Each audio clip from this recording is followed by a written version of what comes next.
We're at the NAFB convention in Kansas City, and thank you to our NAFB sponsors, including Dairyland Equipment Services of Plainview, Minnesota, and Woodville, Wisconsin, the Animal Wellness Center of Buffalo Valley, Cannabis Silo, Wisconsin Farm Bureau, Wisconsin Corn Growers Association, and the Wisconsin Soybean Marketing Board. I'm with Randy Welch with the Winfield United, and we've talked with Randy before about alfalfa issues, and we are going to talk a little bit more about that today. And Randy, we talked a little bit when we were at the Countryside Co-op open house about some of the challenges in 2017.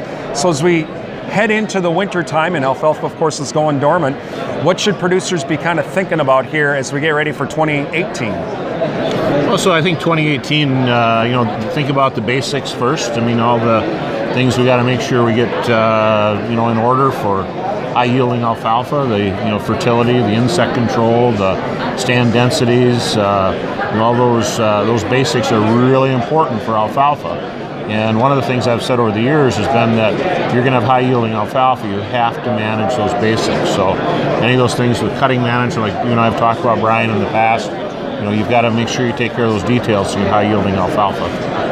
With the new Harvextra products and this low lignin type of alfalfa where we're allowed to extend out our cutting and space out our cutting, are there any changes that farmers from a field standpoint and from a nutrient standpoint they should be thinking about to be able to use the Harvextra product efficiently? Yeah, that's a great question. Is that a lot of producers ask, do I need to change something in my fertility program or insect control program? And I think the answer is no.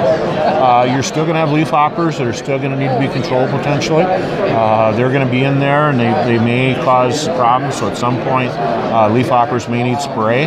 Alfalfa still needs about 50 pounds of potassium per ton of forage removed. So that will not change. We still need to make sure we're getting enough potassium on. Phosphorus, the same thing, about 15 pounds of phosphorus per ton of alfalfa removed. Still need to manage soil pH, so the soils are neutral pH.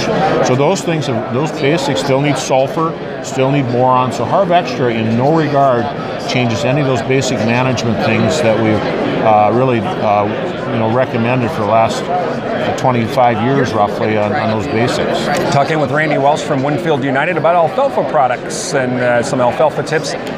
Is that, Randy, because there are no changes in using the Harvextra, is that really one of the biggest benefits? We don't have to change the whole management plan here because we want to try a new product. Well, I think the temptation is to think that there's going to be some magical elixir, if you will, in this product that's going to change those management traits. And the answer is simply it's not about changing those fertility management or insect management. It's about changing the way we feed cows and changing the way we harvest alfalfa. So the Harvextra trait is going to allow us to cut alfalfa a few days later, in many cases going from a 5-cut system to a 4-cut system. And a lot of producers will be able to cut alfalfa rather than a 28-day basis, go to a 32 or possibly a 34-day cutting schedule. And that's going to really potentially reduce our harvest costs, may allow us to have higher alfalfa yields because we're not cutting the alfalfa so frequently, and then also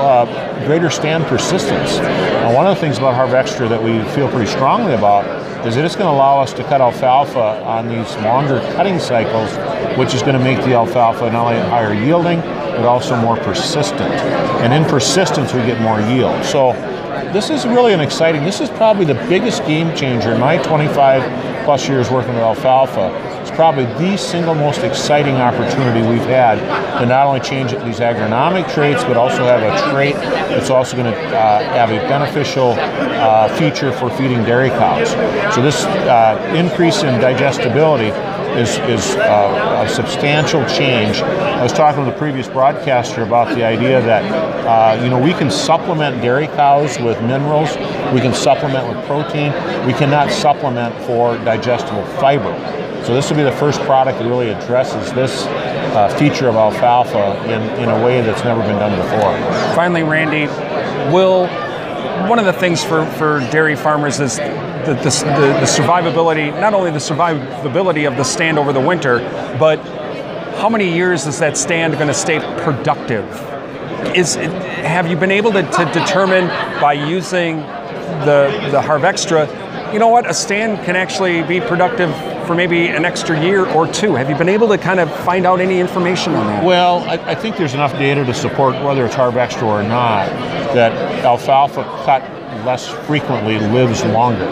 And then in that persistent statement that I made before, it yields more. So we've had Harvextra basically in the ground for 2 years. So we don't have a lot of commercial fields to answer that question, but we can tell you in the research and the development of this product, the plants are stronger and more persistent where they are not cut as frequently.